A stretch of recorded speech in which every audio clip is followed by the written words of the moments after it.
যত দিন যত সময় চলে যায় শুধু মানুষের মনে স্মৃতির পাহাড় কিন্তু জমতে থাকে। আর এই স্মৃতির পাতা থেকে কিছু কিছু জিনিস এমন মনে হয় যে সেই সময়টা আবার খুব ফিরে যেতে ইচ্ছে করে। কেন জানি না আজকে এই কেকটা ডেকোরেশন করতে করতে হঠাৎ করে মনে হলো আবার যদি ছোট্টবেলায় ফিরে যাওয়া যেত তাহলে খুব ভালো হতো। তোমাদের কি আমার মতো এরকম ধরনের চিন্তা মনে আসে? তাহলে আমাকে কিন্তু কমেন্ট করে জানি। সমস্ত ভাবনা চিন্তাগুলোকে দূরে ফেলে দিয়ে শুরু করা যাক আজকের পর্বে তোমাদের কাছে শেয়ার করব রসমালাই ফ্লেভারের কেক। একদম দুর্দান্ত স্বাদের, মুখে টেস্ট লেগে থাকার মতো কিন্তু টেস্ট। চকলেট ফ্লেভারের পর মানুষ বেশি পছন্দ করে রসমালাই ফ্লেভারটাকে। তো রসমালাই কেক তৈরি করার জন্য প্রথমে কিছুটা জলের মধ্যে রসমালাই ক্রাশ মিক্সড করে এখানে রসমালাই কেক সোকিংয়ের জলটা তৈরি করে নিলাম। আজকের কেক একটু হাইট হবে, সেই জন্য আমি 5 ইঞ্চি কেক টিনের মধ্যে কেকের স্পঞ্জটা বেক করে নিয়েছিলাম। এরপর কেকের সাইডে একদম ব্রেড কাটার নাইফের সাহায্যে ইকুয়ালি 3টে মার্ক করে নিলে এখানে কেকের 4টে লেয়ার কিন্তু কমপ্লিট হয়ে যাবে। রসমালাই কেকের মেন পয়েন্ট হলো মিষ্টি। যখনই আমরা রসমালাই কেকের স্পঞ্জ তৈরি করব সেই সময় মিষ্টির পরিমাণটা একটু সামান্য কম রাখবে, না হলে এই কেকের লেয়ারিংয়ের মধ্যে আমরা রসমালাই ব্যবহার করব, রসমালাই দুধ দিয়ে কেকটাকে সোক করব, সমস্ত কিছু মিশে কিন্তু এখানে মিষ্টির ব্যালেন্সটা বেশি। কেকের মধ্যে মিষ্টির পরিমাণটা বেড়ে গেলে কিন্তু কেক খাওয়ার সময় একটুও ভালো লাগে না। কেকের প্রথম লেয়ার রসমালাই দুধ দিয়ে সোক করে নেব। এখানে কেকের 4টে লেয়ার 4 রকমভাবে এরপর তৈরি করে নেব রসমালাই কেকের ইনসাইড ফিলিংয়ের জন্য যে আমরা ফিলিং করব সেই ফিলিংটা প্রথমে তৈরি করে নেব। নিয়ে নেব কিছুটা পরিমাণে হুইপ ক্রিম, এর মধ্যে দিয়ে দেবো মালাসে রসমালাই ক্রাশ। এই ক্রাশের সাথে কিন্তু তোমরা রসমালাইয়ের যে এসেন্স পাওয়া যায় সেটাও 2 থেকে 3 ড্রপের মতো অ্যাড করতে পারো। দিয়ে দেবো পেস্তা কুচি, এরপর দিয়ে দেবো হোয়াইট কম্পাউন্ড গ্রেট করে নেওয়া। তো তোমাদের হাতের কাছে যদি হোয়াইট চকলেটের গানাশ থাকে সেটাও কিন্তু ব্যবহার। প্রথমে রসমালাইয়ের রসগুলো এইভাবে হাতের সাহায্যে চেপে নেব, তারপর ভেঙে নিয়ে এই মিক্সচারের মধ্যে একদম দুর্দান্ত স্বাদের একটা রসমালাই কেকের ফিলিং কিন্তু এখানে তৈরি হয়ে গেল। আর এখানে যে রসমালাইগুলো আমরা ব্যবহার করব সেটা তোমরা বাড়িতে তৈরি করা রসমালাইও ব্যবহার করতে পারো বা দোকান থেকে কিনে এনেও কিন্তু ব্যবহার করতে পারো। আর ধরো আমাদের হাতের কাছে রসমালাই নেই, তখন কিন্তু আমরা ছানার মিষ্টি কিনে এনে তার মধ্যে rasmalai essence, rasmalai crush, white chocolate, পেস্তা কুচি সমস্ত কিছু মিক্সড করে কিন্তু এইভাবে রসমালাই ফ্লেভারে কেক তৈরি। কেকের সেকেন্ড লেয়ার রসমালাই ক্রাশের সাহায্যে সোকিং করার যে জলটা তৈরি করেছিলাম তার সাহায্যে সোক করে নেব, বা তোমরা এখানে কেকের প্রতিটা লেয়ার রসমালাই দুধের সাহায্যে কিন্তু সোক করে নিতে পারো, বা এখানে দুধের বদলেও রসমালাইয়ের যে ক্রাশ আছে তার সেই জলের সাহায্যে সোক করে নিতে পারো। তো বিভিন্নভাবে কিন্তু রসমালাই কেক সোক করা যায়। তো আমাদের মেন পয়েন্ট থাকলো এখানে কেকটাকে যেন বেকারির থেকে বেটার এইভাবে কেকের প্রতিটা লেয়ার কমপ্লিট করে নেব। আর এই লেয়ারিংয়ের মধ্যে তোমরা যদি একটু হোয়াইট চকলেটের গানাশ ব্যবহার করো তাহলে কেকের যে টেস্ট সেটা কিন্তু একটা আলাদা লেভেলে পৌঁছে দেয়। তো হোয়াইট চকলেট গানাশটা আমার হাতের কাছে ছিল না, না হলে কিন্তু আমি রসমালাই কেকের মধ্যে সবসময় হোয়াইট চকলেট গানাশ। জঙ্গল থিমের উপরে কেক আগে আমি প্রচুরবার তৈরি করেছি, তো ফার্স্ট টাইম এই ভিডিওটা আমি তোমাদের কাছে শেয়ার করছি। আগে যখন আমি তৈরি করেছি সবসময় স্টিকার লাগিয়ে কিন্তু কম বাজেটের মধ্যে কেকগুলো ডেলিভারি করেছি, কিন্তু এইবারে কেকটা কিন্তু সম্পূর্ণ ফন্ডেন্ট দিয়ে ডেকোরেশন করব। আর কেকটা যখন আমাকে 15 দিন আগে অর্ডার করা হয়, কেকটা অর্ডার পাওয়ার পর আমি আর খুশির সাথে সাথে একটু নার্ভাসনেসও কাজ করছে। 2 দিন ধরে আকাশের মুখ প্রচণ্ড ভার, মানে এতটাই বর্ষা হচ্ছে, বর্ষার থামার কোনো নাম নেই।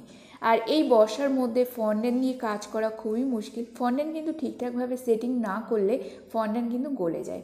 আর এই কেকটা আমি রাত্রে তৈরি করছি আর কেক ডেলিভারি করব আমি সকাল 8টার মধ্যে। আর এই কেকটা আমার বাড়ি থেকে অনেকটা দূরেই ডেলিভারি করতে হবে।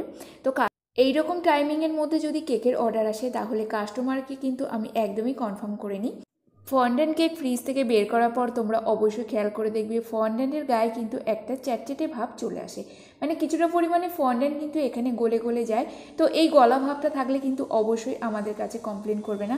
তো এই ধরনের ছোটো ছোটো কোয়ারিগুলো কিন্তু আগে কাস্টমারের সাথে বলে কনফার্ম করে নিতে হয়। এইভাবে রসমালাই কেকের লেয়ারটা কমপ্লিট করে নিলাম। তো এইভাবে কিন্তু তোমরা রসমালাই কেকের লেয়ার করতে পারো, বা আর কোনভাবে রসমালাই কেকের লেয়ার করা যায় অবশ্যই কিন্তু আমাকে কমেন্ট করে জানিও। তোমাদের কাছ থেকে শিখতেও কিন্তু আমার খুব ভালো লাগে। আর এখানে কেকটা অনেকটা হাইট থাকার কারণে তোমরা চাইলে কিন্তু ভেতরে উডেন ডাওয়েল বা যে প্লাস্টিকের ডাওয়েলগুলো আছে সেগুলো দিতে পারো।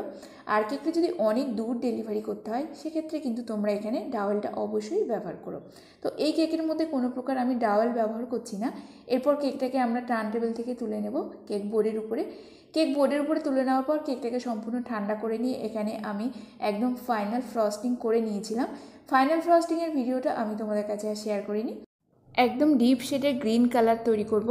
তো এখানে দেখো ওশান বেক্সের আমি ফরেস্ট যে গ্রিন কালারটা আছে সেটা নিয়েছি, বা এই ধরনের গ্রিন কালার যদি তোমাদের কাছে না থাকে, নর্মাল গ্রিন কালারের সাথে তোমরা কিন্তু ব্ল্যাক কালার ব্যবহার করে একদমই ডিপ শেডের গ্রিন কালারটা তৈরি করে নিতে পারো। আর এই কালারটা মিক্স করার সময় কিন্তু আমাদের হুইপ ক্রিমটা একটু সামান্য মেল্টেড ভাব মনে হয়, তাহলে কালার মিক্সিংয়ের পর এই ক্রিম বাটিটা নিয়ে তোমরা কিছুক্ষণের জন্য ফ্রিজে রেখে তারপর পাইপিং ব্যাগের মধ্যে ভরে তোমরা কেকের কাজটা করো। এই কেকের নিচের অর্ধেক পার্টটুকু কিন্তু সামান্য গ্রিন শেড করব। আর এই গ্রিন বা ডিপ শেডের কালার কম্বিনেশনে যখন কেকের অর্ডার আসবে, কাস্টমারকে কিন্তু অবশ্যই ছোটো ছোটো বিষয় কনফার্ম করে নিতে হবে যে ডিপ শেডের কালার কম্বিনেশনের ক্রিম অল্প কিন্তু একটু জিভে বা হাতে লেগে যেতে পারে। এত কিছু বলা সত্ত্বেও কিন্তু এক সময় কাস্টমার খাওয়ার পর কিন্তু কমপ্লেন করে যে ক্রিমের কালারটা কিন্তু একটু বেশি হয়ে গেছিলো। তো যখন কাস্টমার কেকের অর্ডারগুলো দেয়, আমি সবসময় কনফার্ম করি তোমরা একটু লাইট শেডের মধ্যে কালার কম্বিনেশনটা করো, যাতে তোমাদের খেতেও সুবিধা হবে আর এত কালারফুল ক্রিম কিন্তু খাওয়া। তাছাড়া কালার বিষয়ে আমার কাছে মাত্র 1 থেকে 2 বার কমপ্লেন এসেছিল। কেকের ক্রিমটা লাগানোর পর একই কালারের বর্ডার এখানে রেখেছি। এরপর এক এক করে কেকের উপরে টপারগুলো লাগিয়ে দেবো। তো এখানে হুইপ ক্রিমের উপরে যে কোনো ফন্ডেন্টের টপার লাগানোর আগে কিন্তু অবশ্যই হয়, বা তোমরা ফন্ডেন্টের গায়ে কিন্তু হোয়াইট চকলেট লাগিয়ে নিতে পারো। তো প্রথমে আমি কেকের টপ পোর্শনে এই সিংহটা বসাবো। তো এখানে একটু সামান্য পরিমাণে হোয়াইট চকলেট লাগিয়ে নিয়েছি। আজকে এই ফন্ডেন্টের টপারের ভিডিওগুলো আমি শেয়ার করলাম না, আমি নেক্সট দিন তোমাদের কাছে ফন্ডেন্ট টপারগুলো কী করে তৈরি করলাম সেই ভিডিওটা শেয়ার করব, না হলে ভিডিওটা কিন্তু অনেকটা লম্বা হয়ে যেত। তো এরপর আমি জিরাফের একদম পেছন সাইডে একটা টুথপিক লাগিয়ে কেকের গায়ে লাগিয়ে দেবো।